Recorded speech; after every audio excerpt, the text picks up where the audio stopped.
ассалому алайкум дӯстони азиз ва тамошобини сомонаи рахш J. дӯстони азиз, дар имрӯза навор бошад 12 хона, замин ва квартираҳои нав қабул кардем ки пешкашто мекунем. Хонаҳои арзон ва квартираҳои фурӯши арзон аз шаҳри Душанбе ва аз шаҳру ноҳиявии Тоҷикистон. дӯстон, видеонавора то охираш тамошо кунем, ба видеонавори мо лайк гузорен ва дар комментаре нависед ки ба шумо чӣ хел хона, замин, квартираҳо дар корай. Мо дар видеои оянда гуфтагитона ҷудо карда ба шумо пешкаш мекунем. агар шумо хонаи фурӯшӣ, квартира, замин, мошин чизе ки барои реклама, барои фурӯхтан доред, метавонед ки суратҳои хона, мошинтона қатъи маълумотош дар номераи имо ба ҳасаби мо роя кунед. Мо дар видеои оянда реклама мекунем, яъне ки фурӯшда мемонем. хоб, курс имрӯза дӯстон дар рӯи экран ҳастае ки мо бошад навора сар мекунем. То охираш тамошо кунед ва видеонавори моро падлиса кунед. Дар имо ба ҳасабтон марҳамат, рафтем. Якум мошини фурӯшии имрӯза ҳастаи баъдро гурзавои КамАЗ ҳастае ки соли 2006 1986 сӯзишвориш солярка. Сайзтани КамАЗ мегӯяд беҳтаринае. 2 баллон мегӯяд пачкай ва 8 баллони дигараш мегӯяд 70%. Хадавои кадагӣ 2 мегӯяд аккумулятори пачка запас дорад. Сайзтани мошин мегӯяд тоза, хелае ки дасти як одамда гаштагиае. ҳуҷҷатҳои КамАЗ мегӯяд ҳастае, техпаспорт дорад, омада аз пеш бинен. Хадавои падавои кадагӣ пӯшидагӣ надорад. КамАЗ мегӯяд дар ҳолати хуби техникае. Мотор, коробка ҳамаш мегӯяд 100% бе ягон расход. Фақат мегирӣ, кора сар мекунӣ, бора мебарӣ, меорӣ. Айни ҳол қарор дорад дар шаҳри Панҷакен ва фурӯхта мешавад бо нархи 75 сомонӣ. бо одамоне ки наличи сумкати мегирад арзонтар ам мешавад, мегӯяд не ки алиш намешавад. то қасуми холӣ одамоне ки мехаранд арзон мешавад. ин ҳастаи рақамошон тисел кор мекунад ва дар рақамошонам имо пайваст доранд. чӣ хеле гуфтам, нархи КамАЗ 75 ба дрон арзон мешавад барои одамони харидор. дигар маълумотҳои пурраша гиред КамАЗ дар территорияи шаҳри Панҷакен. лайкотон назанед ва навора падлисаш кунед. дуюм мошини фурӯшии навбатӣ ҳастаи баъдро гурзавои зил ҳастае ки ин номаш наистааги соли 2006 1985 ҳастае ки сӯзишвориш гази холӣ. коробкаш механикае. сайзтани мошин мегӯяд беҳтарин. мотор Урал. хоб, хадавои кадагӣ ба дрон ва 6 баллон мегӯяд 90%. ҳолаташ мегӯяд беҳтаринае. раднои краска бадор, хеле дасти як одам нагаштаги ҳастае. зил мегӯяд дар ҳолати кория, фақат мегирӣ газ метавонӣ корта пеш мебарӣ. айни ҳол қарор дорад дар шаҳри Душанбе, ноҳияи Рӯдакӣ, яъне Ленинский район ва фурӯхта мешавад бо нархи 47000 сомонӣ. одамоне ки наличка сумкати мегирад ба дрон бо арзонтара мешавад. ин ҳамин рақамошон рақамо мегафон ҳастае, позитсияни кор мекунад. аз ҳамин рақамо дигар маълумотша пурра гирифта метавонед.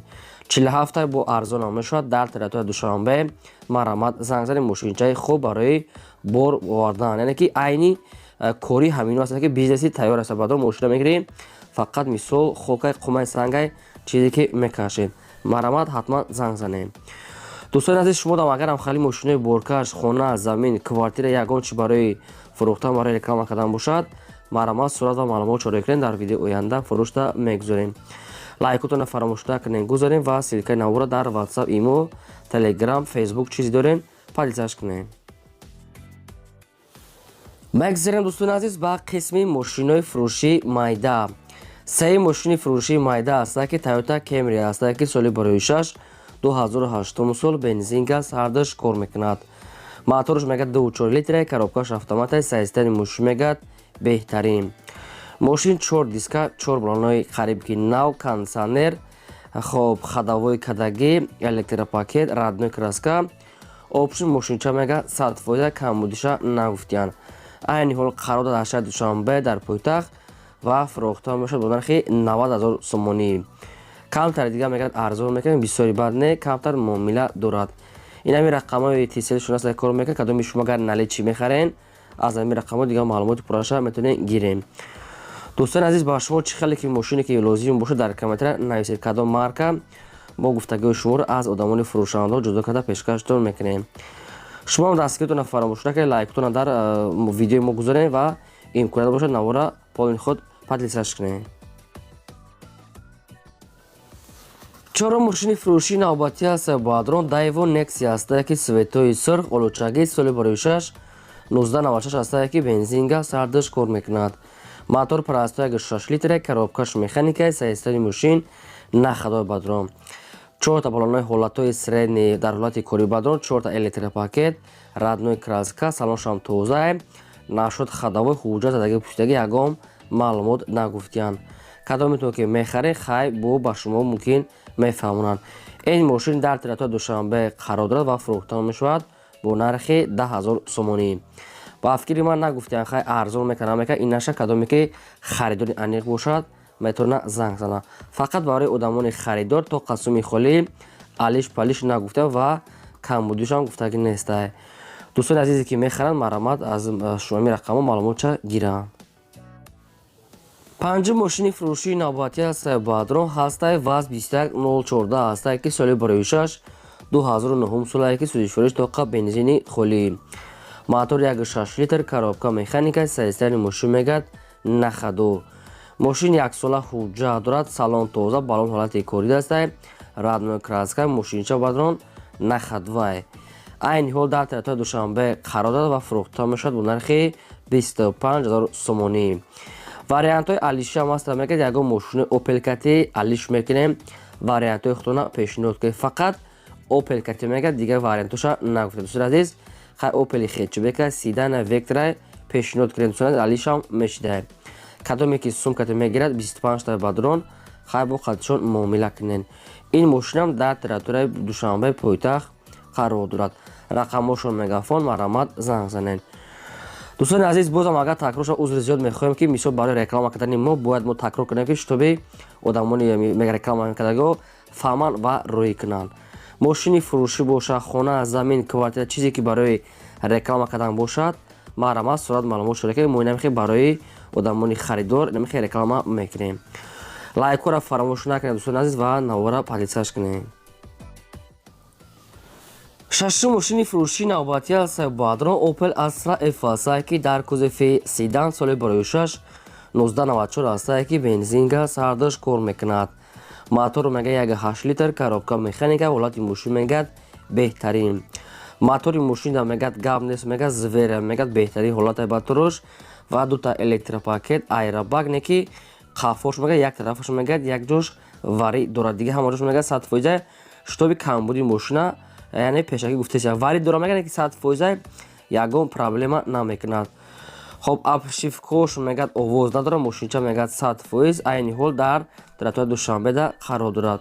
мошин дар шаҳр гаштаги бадрон. нархша мегад 25 та гуфтесем, хай одамоне ки наличи мегиранд бо ягон сом муомила мекунанд. ин ҳамҷа рақамошо навистагаса мегафон кор мекунад, дигар маълумотҳои пурраша аз соҳибашон мегирен. электропакет, магнитофон, ҳолати баллон хуб, ҳамаш 100% астай. занг занед, хатишон суҳбат кунем, бо ба шумо арзон карда метиҳанд. фақат барои одамони харидор мегӯяд соҳибшон марамат. ҳафтум мошини фурӯшии навбатӣ ҳастаи бадрон бояд ҳастаи Mercedes-Benz C-классае ки сечка объёмни соли барои 6 1998 ҳастае ки бензин газ сардош кор мекунад. моториш 1.8 литр, коробкаш механикаи, саистани мошин бадрон беҳтаринае. мошина мега ай вагон гирифта будем мега вақташа то ҳозира дасти як одамда гаштагие. гази евро 4 дорад, 1 сола ҳуҷҷат дорад, кондитсионер дорад, кор мекунад, 4 та электропакет, 3 та замок, задаги пуштагӣ надорад, баллон мегад нав аста, аккумуляторшам пачкае, мотор, коробка хадавои кадагие. яъне моторшам соз аста, коробка соз намекунен ва хадавоям кадагие. мошин мегад дар дуруни шаҳри Душанбе мегад пойтахта гаштагае. хулоса мегад мошинча мегад чотка. дӯстони азиз, омада аз пеш бинен, беҳуда мегад нороҳат накунен. хоб нархи мошина 46 та гуфта бисёри бад не, камтар ягон сум муомила мекунанд. ин мошин бадрон дар Душанбе пойтахт қарор дорад. чӣ хелатон нархи мошин 46 та камтар арзон мешавад, марамат занг занед. мошини фурӯшии навбатӣ ҳастаи бадрон ҳаштум мошини фурӯшӣ ҳастае ки ВАЗ 2106 сайстани беҳтари, фақат болои капоташ камтарак як ду ҷош кор дорад. соли барои 6 1984 ҳастае ки судишвориш мегад тоқа бензини холӣ, мотор парастои 1.5 литр, коробкаш механика, сайстани мошин мегад беҳтарин. коробкаш мегад 5 така мегад, моториш 03, мошин мегад 100%. мошин бадрон ҳама ҷош мегад 100%, фақат болои капоташ хай камтарак, ама як ду ҷош кор дошта, намифора як капотча алиш мекунед ё ки амрӯзша мисол як краска ё кор опшн мекунед камбуди мошин тоқа ҳамҷае хадавои болимени дуруни салоншам тозае мисол балонам ҳолати корӣ дай дастрош мегӯяд фурӯхта мешуд бо нархи 4500 сомонӣ одамоне ки наличие мегиранд бо ягон сум арзон мешад не ки ай соатҳои ҳафти бегаҳ мега усул нороҳат накунед мега фақат рӯзона мега занг занед одамони харидор да ай ҳафти бегонӣ мега илтимос занг назанед ане ки шабона умуман занг назанед ин мошин бадон дар шаҳри турсунзода регарда қарор дорад чӣ хеле гуфтам нархаш 4500 сомонӣ бадорам боз ягон сум арзон мекунанд фақат барои одамони харидоре ки наличи сум дошта бошанд ина рақамошон тисел аста кор мекунад марҳамат бештар маълумоти пурраша аз ҳамин рақамҳои мошинчаи арзон мошинои советский ваз 2106 марҳамат занг занед бозам такрор шава шумо дам агарам хай рекламаҳои майда мошинои хона замин квартира бошад дар ватсап имо рӯй кунед фурӯшта мегузорем ин буд 12 мошини фурӯш то видеои оянда.